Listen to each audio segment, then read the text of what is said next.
The reports out there say that Bill Belichick in North Carolina are trying to find a way to reach an agreement that, hey, maybe this didn't work out.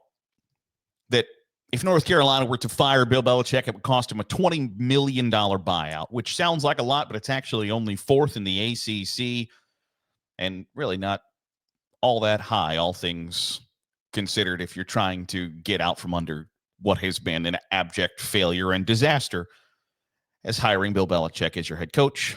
We all know how much I like to say I told you so, but when he was hired, I told you, this is going to be a disaster. And hey, guess what? It has been. And I think this whole, by the way, there is talk of like whether it's North Carolina owes him $20 million or if he were to have left for an NFL job, it was going to be $1 million. That it might just be like, hey, $1 million will get you out of here. Sounds great.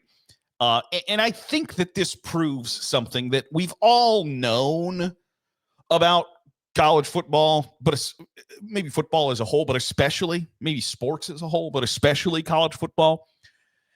And I think it just comes to the forefront, and that this proves the theory that people can look past a lot of stuff when you're winning.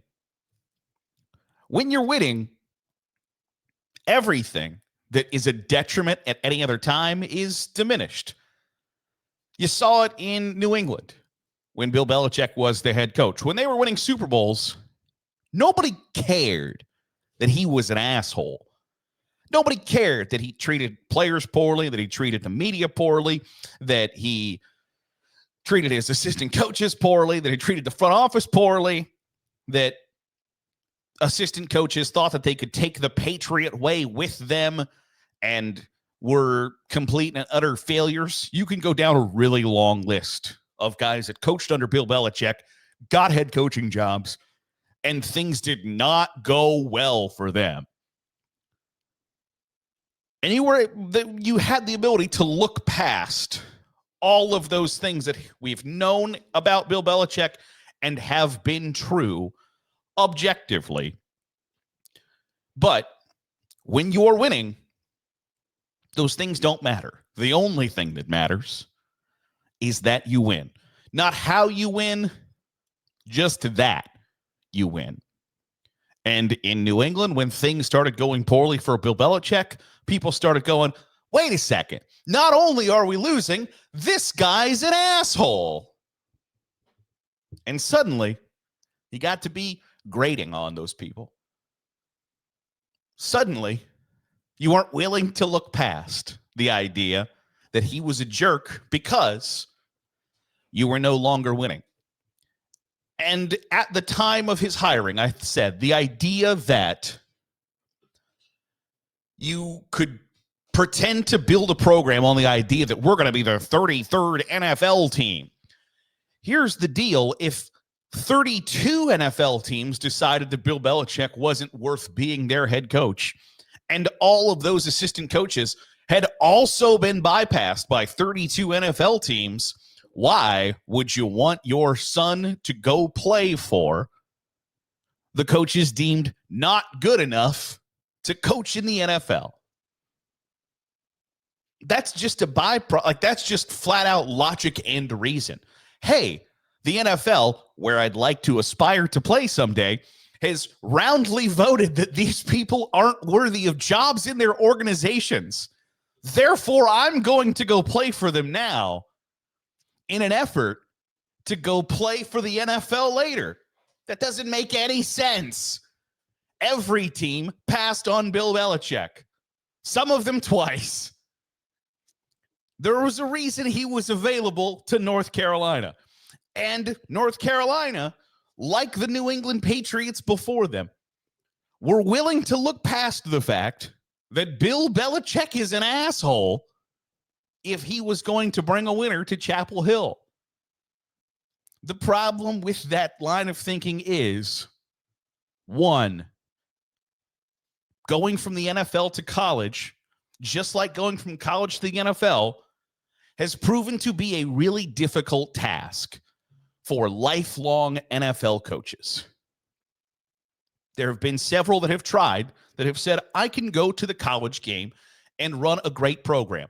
It's why I think that the Arkansas and Virginia Techs of the world who think that John Gruden is going to come be their savior, I would pump the brakes on that. Because, one, there's a reason he's not coaching in the NFL. And two, there's all sorts of exhibits in front of you that say going from the NFL to college, as a head coach has not worked all that great. Pete Carroll, great example, did a great job. The chances that John Gruden is going to be Pete Carroll feels a lot less likely than it is that John Gruden is going to be Herm Edwards or Lovie Smith. But that's neither here nor there. One, going from NFL to college as a head coach goes about as poorly as it does from going as a college head coach to the NFL. They're two drastically different games and construction, roster construction. It's not apples to apples that everybody thinks that it is. So that was reason number one why Bill Belichick was unlikely to succeed as the head coach at North Carolina. And option number two of this is why this didn't work and wasn't going to work is because Bill Belichick's an asshole. And players will go play for a demanding coach who is a jerk, who they view doesn't really necessarily care about them, if that coach has proven that they're going to win. Because you're willing to look past the fact that somebody is an asshole when they win. There are lots of college football coaches, and for a very long time, by the way, this isn't a new revelation. It actually used to be more prevalent back in the day. I remember when during the whole Penn State thing, people were like, well, this is lack of institutional control. No, that is total institutional control. That's the problem, is that it was total institutional control, that the football coach had total control of the institution. You used to see this a lot more. Now, I don't know that there is a football coach that I would say, like it's been working on 15 years now, when the Ohio State tattoo scandal was going on. And the president of the university was asked if he was going to fire Jim Tressel. And the president said, I hope Jim Tressel doesn't fire me. I don't think you have all that many places today. I don't think that Kirby Smart has that level of control at Georgia. I don't think Dabo Swinney clearly has that level of control at Clemson. Ryan Day doesn't have it at Ohio State. Marcus Freeman certainly doesn't have it at Notre Dame. Brian Kelly at LSU. I don't know that there are many places where you look at that institution and go, like, that thing is run by the football coach, which is probably a good thing because there are a lot of coaches that have shown that they shouldn't be trusted to have big-time leadership positions like that. I think it's a good thing. But overall, if you were an a-hole back in the day, and times change, Bear Bryant at Alabama, Woody Hayes at Ohio State, Bo Schembechler at Michigan, Joe Paterno at Penn State. You could be an asshole, but as long as you were winning, the players still wanted to come play for you. But if you have the combination of you're not that good of a coach and you're a jerk,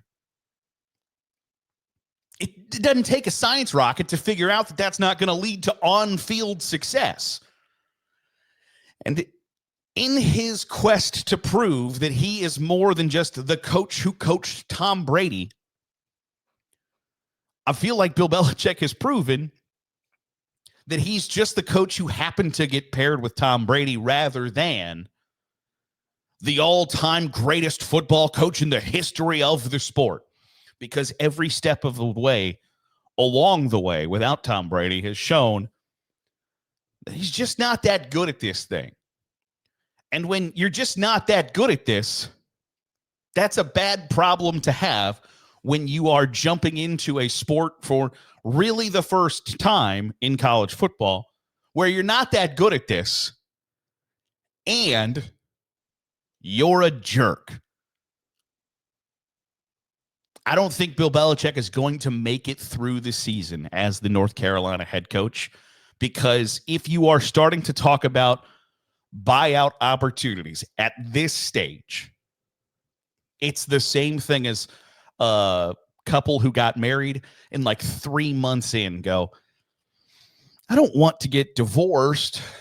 How do you feel about dissolution or an annulment? We've made a grave mistake here. And I don't necessarily like when college football coaches and university/programs are viewed as a marriage, because they are obviously drastically different things. But I think there are some similarities there of, instead, when you know that this is not the right fit, when you know that this is not going to work, and it's been clear since before the first game that this was not going to work, and then it just got proven to you basically on the second drive of the season. The first drive of the season went phenomenally for North Carolina. They marched down the field, scored against TCU on Labor Day, and everybody went, oh, crap. Bill Belichick's going to build a winner with the Tar Heels. And then it has crumbled since then. It didn't take all that long for everybody to wisen up and go, oh, maybe everybody who told us that this was a bad idea was right. And so when you're starting to talk about buyouts after 5 games, it doesn't feel like there's a pathway to going, well, why don't we just see how the rest of the season goes? That's not realistic. This thing is over. And the chances that he makes it to Thanksgiving as the head coach of the Tar Heels feels increasingly unlikely. It's a matter of when, not if, Bill Belichick either resigns or gets fired. It's going to be fun and interesting to watch that play out, because I think ultimately he has all the leverage, because you can just sit there and say, I've got the keys to your football program, and until you give me $20 million, you can shut the bleep up, and I'm going to run this thing how I'd like to. And if that's into the ground, you're going to have to deal with that, because you handed me the keys. And that's a hell of a card to have in your back pocket and a hell of a position to be in. And I wouldn't be surprised to see him play that. You know why? Because Bill Belichick is an asshole. That'll do it for today's episode of the Daily Huddle. Appreciate you making us a part of your day, however it is, wherever it is you're doing so. If you're watching on YouTube, hit the subscribe button. Make sure you get all the great college football content we're pumping out. If you're listening on the podcast feed, drop a 5-star review. It goes a long way at helping out the channel. I'll see you tomorrow for another episode of the Daily Huddle.